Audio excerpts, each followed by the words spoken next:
The Aryan Brotherhood is one of the most terrifying organizations out there. These guys are absolutely ruthless, and over the years they have been responsible for thousands of bodies. From the prison yards to the streets, everywhere they go, they bring destruction. They're highly respected, well organized, and extremely powerful, and are currently in a deadly beef with another Caucasian gang called the Irish Mob.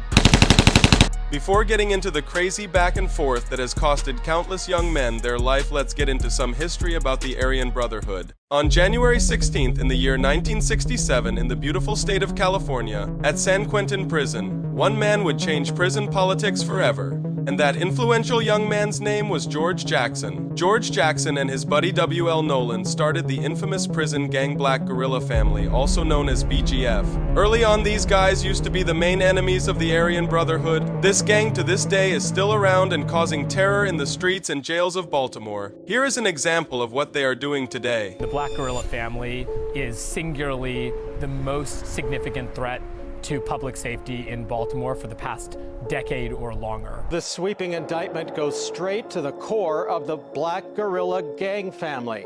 The highly organized gang has brought guns, drugs, and death to an already violent city. When it comes to beef, these guys are ruthless. Whether it's in jail or in the streets, these guys are going to keep sliding until they chip every single person they're beefing with. Federal indictment unsealed today charges 6 men associated with the gang with 6 murders, 11 shootings, and any number of attempted murders and robberies. And from the very start, when BGF was first founded in California in the 1960s to today, where they are running the streets of Baltimore, they have always had a strict no snitching or witnessing crimes policy. It takes a truly evil and ruthless gang to chip witnesses who have nothing to do with the gang-banging lifestyle and just happen to be at the wrong place at the wrong time. A Black Guerrilla family gang member is sentenced to prison after admitting to killing a witness who was going to testify against a fellow BGF member. Now let's head back to San Quentin, the birthplace of this vicious gang. Within only a couple weeks at San Quentin jail, BGF was able to grow their membership into the hundreds. After recruiting, it was time for them to flex their muscle and make a statement on the yard. So on January 16, 1967, 4 BGF members fire up Robert Holderman with shanks and he tragically passes away. The next day, the largest riot in San Quentin history popped off. It was a bloodbath with 1,800 Black Guerrilla family associates versus 1,000 white inmates. The beef between these two groups was up and popping, and the white boys were about to get lit up. The white boys were at a huge disadvantage in comparison to the Black Guerrilla family. They had much less members and were terribly organized. So to give themselves a puncher's chance in this escalating bloodbath, the whites decided to form a crew. And ladies and gentlemen, this is the birth of the Aryan Brotherhood. If you haven't already, make sure you hit that like and subscribe button before we get into one of the craziest prison bloodbaths of all time. From the very start of the Brotherhood, they decided membership was to be earned, not given. They wanted this to be an elite organization, with only the strongest of men. To survive in San Quentin, you need all the muscle you can get. You cannot afford to slip up and let the wrong guy into your organization. The next rule they established was blood in, blood out. If you try and leave, you will be 6 feet under the ground.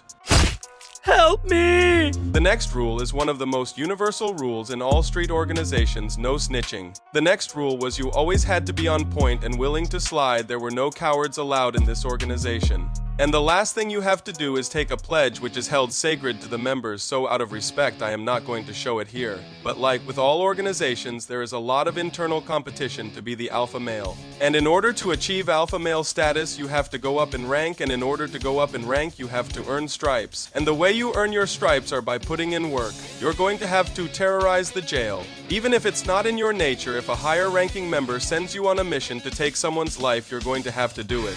This organization is almost militant when it comes to respect and following orders. There's thousands of members. It's all about bullying, just just what I can take from you. And if you don't like it, well, we're just going to stab you and have you beat off the yard.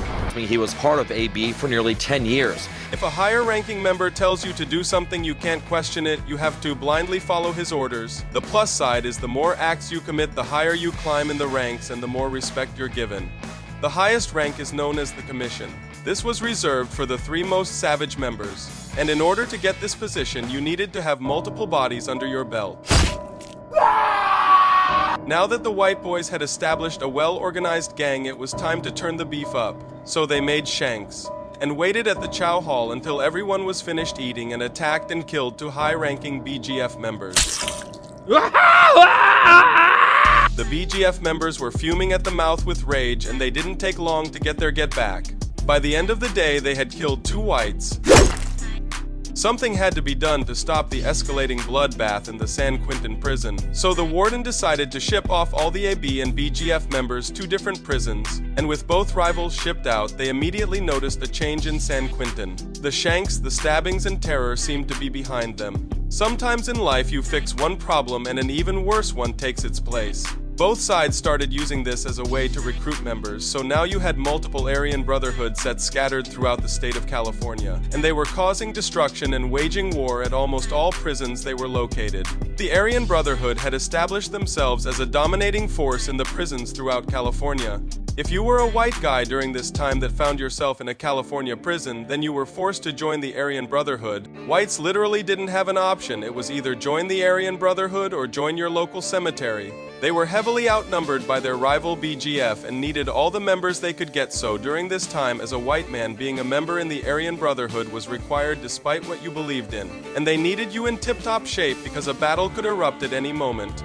During this time, an estimated 9 out of every 10 whites ended up officially joining the Brotherhood. And for members that were lucky enough to get out of prison, it didn't end there. They had to continue their life of crime in the name of the Brotherhood. Once you become a sworn-in member, there's no leaving the Aryan Brotherhood. This is a lifelong commitment. During this time, the Aryan Brotherhood began to make a name for themselves on a national level because of all the destruction they were bringing to prisons throughout California. In 1969, the Aryan Brotherhood made their first splash outside of a United States prison, and they had all of the United States hating them. A young man in the Aryan Brotherhood, known for his good looks and ability to seduce women, named Bobby Marks, gets sent from his prison in Sacramento to a prison in Florida. There he becomes good buddies with a guy from Texas named Jack Twinning, and the two men begin terrorizing the prison in the name of the Brotherhood. This was a different time, and Bobby, who was in prison for a murder, ends up getting released, which ended up being a huge mistake for society. They end up blowing down for different police officers in cold blood. If you didn't know about the Brotherhood before, then you did now, and there was a nationwide hatred towards this organization. The only groups of people during this time that wasn't mad about the situation was the Aryan Brotherhood. And rather than reprehend Bobby for what he had done, the group decided to reward him by giving Bobby a higher rank within the organization. Jack lost his life during the confrontation with police, so he never got the chance to reap the rewards. Something miraculous had happened, and Bobby had started to feel bad about what he had done. And eventually he decides he no longer wants to be a member of the Brotherhood. When a high-ranking member named Thomas Silverstein finds out, he places a green light on Bobby's head. He had to hide out in protective custody for the rest of his stay. The Brotherhood will turn on their own if they believe you are not showing 100% loyalty. Throughout the 1970s, the beef between the Aryan Brotherhood and BGF continued, claiming countless lives. The Brotherhood wanted the upper hand, so they end up clicking up with another ruthless gang, La Imai, also known as the Mexican Mafia, a gang with countless connects in the drug trade from California all the way out to Texas. Mexican Mafia members arrested in San Antonio. The Department of Justice says the group faces federal drug charges in connection with a drug operation here in the Alamo City. During a couple of raids throughout the city, authorities seized a total of 15 guns, 20 kilograms of methamphetamine, and cocaine. An indictment claims the suspects are responsible for distributing controlled substances from July to September 23rd of this year. The Department of Justice says the suspect's first court appearance is set for next week. A gang with limitless power and countless connects in the police departments in the United States and Mexico that is not afraid to catch a body even if it's their own. Mexican Mafia are headed to federal prison for the rest of their lives for the murder of Balcones Heights police officer Julian Pacina. The gang members ambushed Pacina in May 2014 at a tattoo shop he co-owned.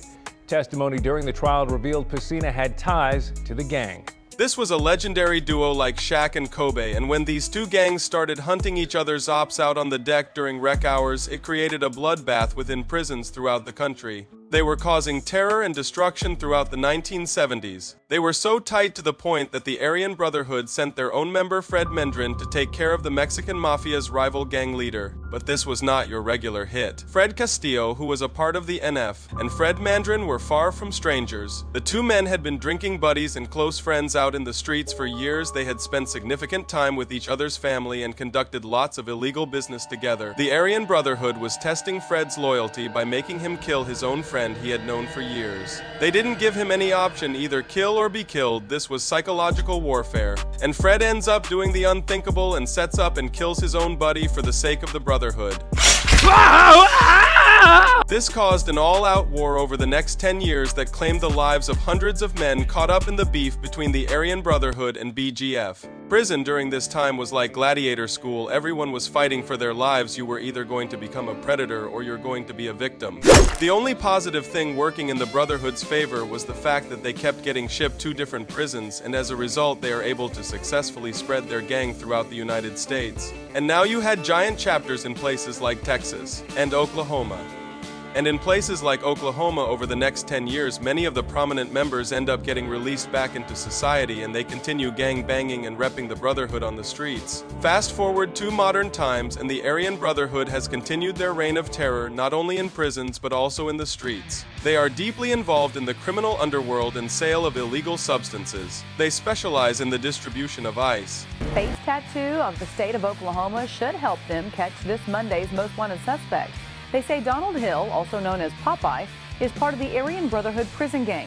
He's currently on federal probation, wanted for meth trafficking violations. You gotta get your home state tattooed on your left cheek, just in case you forget where you're from. While the Aryan Brotherhood is dominant throughout the country, the chapters in Oklahoma seem to be very well organized and are making a whole lot of money. From the trailer parks to the prisons, the Aryan Brotherhood has Oklahoma on lock, and nothing passes through without them knowing. In the Brotherhood, the members that are free are taking direct orders from members that are incarcerated. Even if you had just gotten out of jail after serving a 20-year sentence, if a higher-ranking member in prison calls and asks you to carry out a hit or take care of a dope deal, you're going to have to do it and risk your freedom. A prime example of how crazy the Aryan Brotherhood is out in Oklahoma is best displayed through their infamous member Chance Wilson. Chance Wilson, who was a hardcore drug user and deeply involved in selling ice, had worked his way up the ranks of the Brotherhood and had become a high-ranking member when he commits one of the most heinous, sickening crimes imaginable against his own 16-year-old sister. His teenage sister. Police say 16-year-old Salida Wilson died of a drug overdose after her brother shot her up with meth multiple times. KOCO's Carla Wade is live with details. Carla? Paul, it was more than a month ago that 16-year-old Salida Wilson was found inside this house. You see her behind me in a bathtub. Today, prosecutors charged her brother with first-degree murder, saying that he shot up his own sister with meth, killing her. Now, police were called to this home on July 7th, shortly after 16-year-old Salida Wilson's father had come to the house and found his daughter dead. Police say that they spoke to two people who say they were with Salida and her brother Chance Wilson on the evening of July 6th. A witness named Christopher told police Chance had purchased meth earlier and that Salida was already high when they all met at the home. Then the witness says that he witnessed Chance shoot up Salida with 20 units of meth in her right arm. Christopher said this was the first time that Salida had ever shot up to his knowledge. Christopher told police later that Chance gave Salida more meth, and this time Christopher said Chance left and that Salida was, quote, messed up and, quote, freaking out. He says that Chance told him to put Salida in the shower and to run some water on her, but the next morning he could not get her to wake up. Now, police say that Chance Wilson mostly corroborated this story when they spoke with him in the McLean County Jail, where he's being held on other charges. Now, coming up with 6, we'll have reaction from the Wilson family. Chance Wilson was convicted of stealing anhydrous ammonia, which is used to make meth, back in 2003. Although 16-year-old Salida Wilson might have had a history of drug use, she had never before used a needle when ingesting ice. In a letter from the drug rehabilitation facility that treated her, it claims that she had been clean for an entire week prior to her death. After shooting up his own biological sister with a ridiculously high amount of ice, Salida starts freaking out and getting paranoid about the fact that she might overdose. Instead of calling the ambulance, he places her in a shower and leaves the water on, and only a couple hours later, their father comes home and finds his 16-year-old daughter tragically passed away. So Chance is charged with murder and placed in jail, but his criminal activities don't stop there. More than 400 years in custody? Guys, that's right. That's what we're hearing from the DOJ. Investigators say the leader, Chance Wilson, a.k.a. Wolfhead, has been the mastermind behind the Aryan Brotherhood in Oklahoma State prison systems for years. With the help of cell phones, Wilson relied on a network of members outside the prison to distribute. Several agencies were involved in this bust: the FBI, Homeland Security. One special agent saying in part, The citizens of Oklahoma are safer today because of the massive amount of methamphetamine, weapons, and drug proceeds removed from our communities.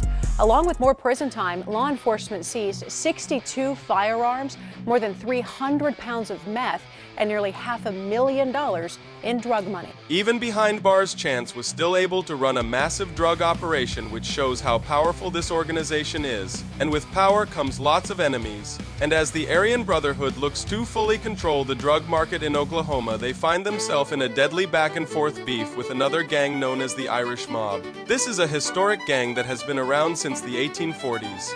And they have always been a very prideful group of men that are willing to do anything to protect their gang. They love hanging out at Irish pubs, getting drunk and drinking Jameson, and are always representing their gang to the fullest in the form of 4-leaf clover tattoos. If you see a bunch of guys wearing Celtics colors at an Irish pub outside of Boston covered in 4-leaf clover tattoos, then chances are these gentlemen are part of the Irish Mob. You can find chapters of this gang scattered throughout the United States, but they appear to be most active in Oklahoma, where they are deeply involved in the criminal underworld. 125 Oklahoma inmates convicted for drug trafficking while behind bars and being tied to the Irish Mob. And their leader, investigators say it is David Postel, the brother of Gilbert Postel, who was just put to death by the state of Oklahoma for several murders. David Postel also sentenced to life in prison for his roles in those murders. Over the past 5 years, several law enforcement agencies performed wiretaps on phones that inmates smuggled into prison, resulting in more than 500 pounds of meth and heroin seized, hundreds of firearms, and almost $600,000 in drug transactions. Of the 125 defendants, Postel was the only one to receive a life sentence, another one. The others will serve a collective 1,350 years behind bars. As you can see, the Irish Mob in Oklahoma has a lot of power and connections both in and outside of prison. Unlike other street gangs, the Irish Mob allows females to be full-fledged members. If you are a woman that gets fully initiated into the Irish Mob, don't think they're going to take it easy on you. You're going to have to get your hands dirty just like all the other men that are active members. And as a result, this gang breeds some of the most savage snow bunny drillers out there. And these women are willing to do anything to go up the ranks and maintain a good reputation and standing within the Irish Mob. These women can be so deadly that in some chapters the women are more savage than the men. An attack at an Oklahoma women's prison. New court documents show several female inmates are facing charges for allegedly cutting off another inmate's tattoos. News 4's Caitlin Ogle picks. If there's one thing these women hate more than anything that's a snitch, they are fully devoted to their gang. And are indispensable members, they are able to perform certain tasks for the gang that the men can't, such as backdooring and using their beauty to set up rivals. And when the Irish Mob got into it with the Aryan Brotherhood, it didn't take long for them to be responsible for the deadliest prison altercation in history. 4 inmates were killed in less than 2 minutes, and they all were within the same cell block. This all happened at a medium security prison that goes by the name Cimarron Correctional Facility. This prison is located right by the city of Cushing. This prison has a capacity of 1,600 inmates. The beef first started popping off at this prison in June 2015 when a fight between the Aryan Brotherhood and the Irish Mob sent 11 men to the hospital with serious injuries. Then not too much longer after, in September, the worst incident to ever happen in the entire state of Oklahoma occurs. In this fight, 24 inmates use homemade weapons and shanks to slaughter the ops. Anthony Fulwilder, Christopher Tigner, Kyle Teif, and Michael Maiden were all tragically killed, and many others were seriously injured and hospitalized. According to police, here is how this gang massacre went down. When a group of Irish Mob inmates walked down the stairs to the bottom of their pod. When they get to the bottom of the steps, all the other inmates are having a good time playing poker, watching TV, and using illegal substances. The Aryan Brotherhood members were not congregated like they would be if they knew there was going to be a battle, so these boys must have had no idea what terror was coming their way. Since they were not paying attention, the Irish Mob members had the advantage, and they took full advantage of it and snuck behind an Aryan brother who was playing chess and plunged a giant shank into his neck. Even though the Aryan brothers on this pod were caught off guard, they still had shanks and a lot of heart and started slashing back at the Irish Mob members. And by the end of the battle, all that was left was a bloody pool in the middle of the pod. Kyle Tiff, who was still a very young man and only 23 years old at the time of his untimely passing, was a member of the Irish mob. And for his 29-year-old buddy, who also tragically passed away, he was also a member of the Irish mob. Christopher Tigner was also a high-ranking member at the time of his death. Losing such a high-ranking member was going to hurt the structure and organization of the mob, but by no means was it a victory for the Aryan Brotherhood. Anthony Fulwilder, who was 31 at the time of his passing, was a member of the Aryan Brotherhood, and his 26-year-old buddy Michael Maiden was also a member of the Aryan Brotherhood who tragically lost his life during the battle. The gang scoreboard was 2-2, and there was no winners or losers, just a lot of pain and sadness for each organization who had lost loved ones. The Department of Corrections says Anthony Fulwilder, Kyle Tiffy, Christopher Tigner, and Michael Maiden died after a fight at the prison, the facility owned by a private company, Corrections Corporation of America. In a statement, they say that the deaths were in a single housing unit, no staff members hurt. Right now, Jared Cruz, Cordell Johnson, and Jesse Hood are still in the hospital. Earlier this summer, there was a fight involving up to 300 inmates that sent 11 to hospitals at that time. Even for the deadly prisons in Oklahoma, this type of massacre was unprecedented and got the attention of a number of different news outlets because of the brutality of the attacks. Gates leading up to the facility are closed. Traffic going in and out of the facility being heavily monitored. Tonight, the entire prison is on lockdown. This all started just after 4:30 when a riot broke out inside one housing pod. It took guards 40 minutes to get a handle on the situation and stop the fighting. We know 3 inmates are dead. 5 others were taken to a local hospital. And we know now that one of those 5 inmates taken to the hospital tragically passed away, which brought the body count up to 4. The incident happened in a medium security pod with about 120 prisoners. We can also tell you that just last June, there were 12 prisoners hospitalized following another riot. If you're out there catching bodies and deeply involved in the streets, while it might seem exciting and fun at first, by the end it's going to leave you with a whole lot of pain and suffering. And that's if you're lucky enough to avoid getting chipped or serving a life sentence. A total of 7 Shanks were found to be involved in the crime, and it was later found after the correctional officers conducted multiple searches in the pod that both gangs were in possession of 21 Shanks. At first, it seemed like both gangs lucked out because the image quality on the cameras in the jail was so poor that it was deemed inadmissible in court. But everyone didn't get away with it. 7 inmates were arrested for first-degree murder. This was a huge loss for both gangs. It was looking like they were going to lose some of their most impactful members to a lifetime in the system.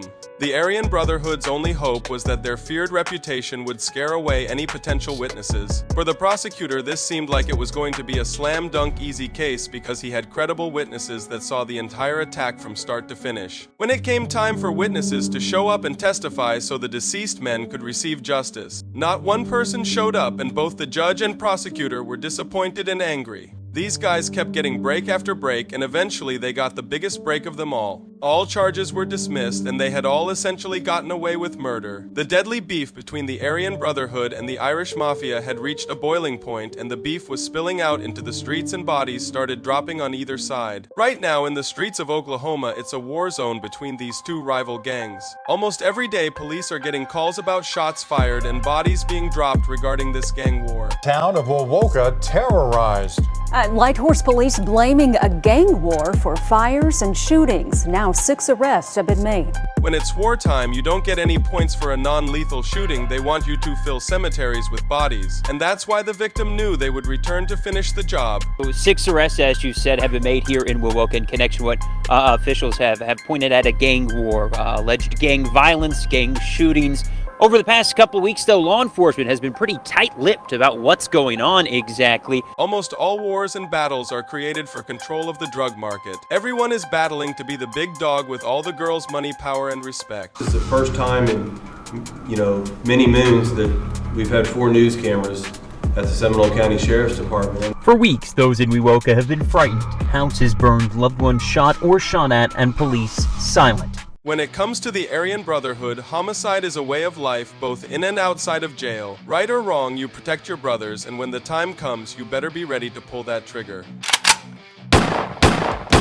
Since members from both of these groups are consistently locked up whenever they're free, they make the most out of it. One of the best things about being in the Irish mob or the Aryan Brotherhood are the parties. Both groups love to drink and have a good time, and when they throw parties, they can get absolutely out of control. They'll get frat boy wasted while partying with some of the prettiest girls you've ever seen. And these guys are always in party mode because of all the ice they're smoking. Women love bad boys, and both the Aryan Brotherhood and the Irish mob are great with the ladies. Both gangs are cracking all the baddest girls, and because of the mind games they play, they can even get their girls to come along for a homicide. Remember, 2 suspects in that case, George Watson, held here at the Oklahoma County Jail, and Lindsay Mayab, still in a Florida jail. In a newly filed search warrant, an Edmond police officer writing that a tipster called detectives and said that a man, quote, named George, who recently got out of prison and is a member of the Aryan Brotherhood, killed Sawyer English.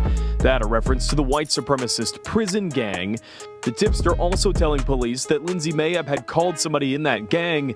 She said she needed someone to feed their dogs because she and Watson had left town without making plans for her pets. You gotta give the Brotherhood some props. Shout out to the Aryan Brotherhood for taking care of her dogs.